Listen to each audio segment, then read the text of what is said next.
kuki nyuma y'imyaka irenga 114 aribwo basabye imbabazi zo kumurika uyu mwana mu nyamaswa. Otabenga yashimuswe muri Repubulika Iharanira Demokarasi ya Kongo mu 1904 ajyanwa muri Amerika kumurikwa. Umunyamakuru witwa Pamela Nyukik wanditse cyane kuri ibi avuga uburyo bagiye bagerageza kubihisha. Nyuma y'imyaka irenga 100 inkuru ivugwa mu binyamakuru y'uko uyu muhungu w'umunyafurika yamurikwaga hamwe n'inkende nibwo inzu y'inyamaswa ya Bronx muri New York yabyicujije. Ikigo cyitwa Wildlife Conservation Society cyasabye imbabazi ku byakorerwaga Otabenga. Ibi byaje bikurikiye imyigaragambyo yamagana yicwa rubozo ryakorewe George Floyd, byongeye kugaragaza neza ivangura ruhu ribera muri Leta Zunze Ubumwe za Amerika. Mu muhango wo gusubira mu mateka, Christian Samper ukuriye Wildlife Conservation Society yavuze ko ari ingenzi kwibuka amateka ya Wildlife Conservation Society n'irondaruhu ryaranze ikigo cyabo.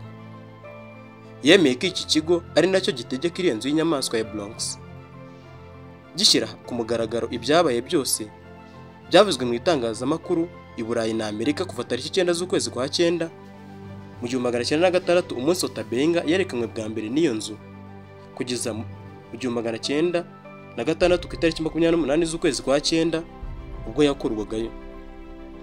Gusa uko gusaba imbabazi bibaye nyuma y'imyaka myinshi yo kuvunira ibiti mu matwi.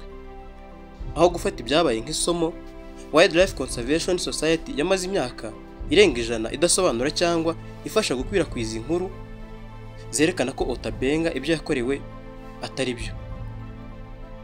Mu gihe benshi bari batangiye kunenga ibyo iyo nzu ikorera Otabenga, muri uwo mwaka w'1906 ibaruwa yo mu bushinguranyandiko bwayo ivuga ko yari umukozi w'iyo nzu y'inyamaswa.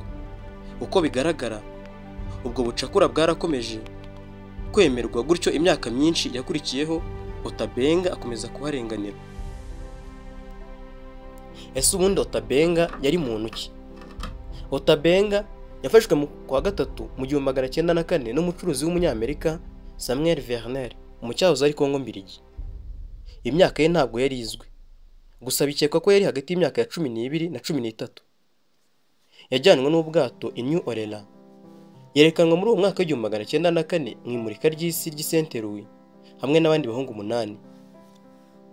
Iryo murika ryarakomeje no mu bihe by'amezi y'ubukonje bwinshi, aho abanyafurika bari bafungiye ahantu hadakwiye kandi batambaye bikwiye. Mu kwezi kwa 9 mwaka w'1906 yamuritswe mu gihe cy'iminsi 20 muri Bronx Zoo y'i New York mu gikorwa cyahuruje imbaga nyinshi. Umujinya w'abavugabutumwa b'Abakristo watumye bahamuvana ajyanwa mu kigo cy'imfubyi cy'umunyamerika w'umwirabura witwa Reverend James Gordon. Mu kwezi kwa mbere mu 1910 yagiye kuba mu ishuri rya teolojiya ry'abirabura muri Leta ya Virginia, aho yigishije abahungu bawo uko bahiga amafi, anababwira inkuru z'imibereho y'iwabo muri Kongo. Bivuga ko nyuma yagize agahinda gakabije kubera gukumbura iwabo no kwangirwa gusubirayo, maze mu kwezi kwa gatatu mu 1916 yirasa akoresheje imbunda yari yarahishe arapfa. Bikeka ko yari afite imyaka 25. Mu 1916 nyuma y'urupfu rwa Otabenga, inkuru ya New York Times yahakanye ibyemezwaga muri rubanda ko yamuritswe hamwe n'inyamaswa. Inkuru igira iti, ni akazi yakoraga katumye hazamuka amakuru ko yari afungiye muri parike nka kimwe mu bintu bimurikwa mu ruzitiro rw'inkende. Iki kinyamakuru cyakanyaga inyandiko nyinshi zari zaranditswe mu myaka 10 mbere mu binyamakuru byo muri Amerika n'i Burayi. Otabenga yafotowe mu imurika ry'isi ry'Saint Louis mu 1904, aho we na bagenzi be bamuritswe nk'abantu batangaje. Nyamara New York Times ubwayo yari yaranditse inkuru zirenga 10 kuri iki kibazo.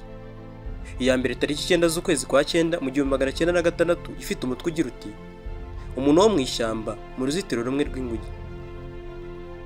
Nyuma mu 1974 William Bridges wari umukozi mukuru w'iyo nzu y'inyamaswa ya Bronx yavuze ko mu by'ukuri ibyabaye bitamenyekana. Mu gitabo cye yise The Gathering of Animals yibaza nkanati, Otabenga yamuritswe nk'inyamaswa idasanzwe. Ikibazo nk'umuntu wari ukuriye ubushinguranyandiko bw'iyi nzu bwe yari mu mwanya mwiza wo gusubiza. Arakomeza ati, kuvuga ko yari afungiye mu ruzitiro kugira ngo bamurebe mu gihe cy'amasaha bisa n'ibitashobokaga. Yirengagije ku bushake bw'ibimenyetso bihamye bibitswe n'iyo nzu. Inyandiko y'uyu mugabo ku imurika ryabaye mu gihe cya Otabenga yanyashyizwe mu nyandiko zisohorwa na Wildlife Conservation Society ubwayo. Bwana William Bridges kandi yaranditse ati, muri iki gihe gishize ikintu cyavugwa nuko ibyakozwe byose bitari bigamije inabi, kuko Otabenga yarateye amatsiko rubanda rwa New York. Bishatse kuvuga ko kumurikwa kwe nk'inyamaswa ntacyo byari bitwaye rwose. Hejuru y'ibi byavuzwe byose hiyongeyeho igitabo cyasohotse mu 1992 cyanditswe n'umwuzukuru wa Samuel Verner, umugabo wagiye muri Kongo yitwaje intwaro nyinshi agashimuta Otabenga n'abandi ngo bazerekanwe mu imurika ry'Saint Louis mu 1904. Iki gitabo mu buryo butumvikana cyo kivuga inkuru y'ubucuti hagati ya Samuel Verner na Otabenga.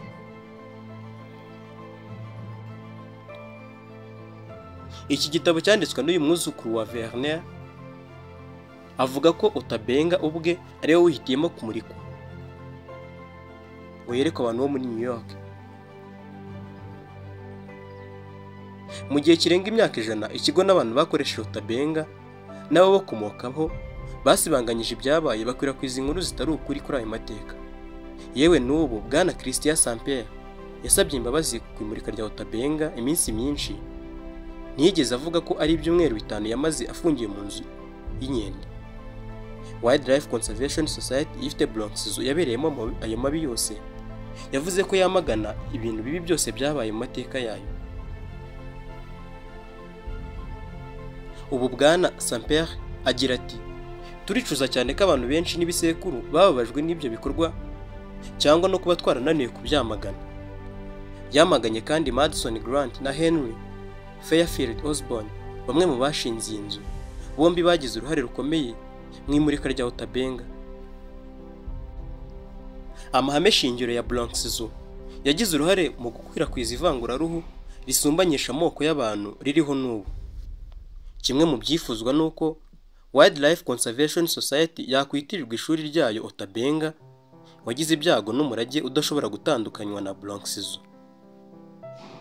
Mbashimiye ko twabanye muri kino cyegeranyo kigufi. Nshimira ko mudahwema kubana nanjye. Nitwa Charles Gahigana, kanda subscribe tujye tubana mu bindi biganiro. Hasta la vista.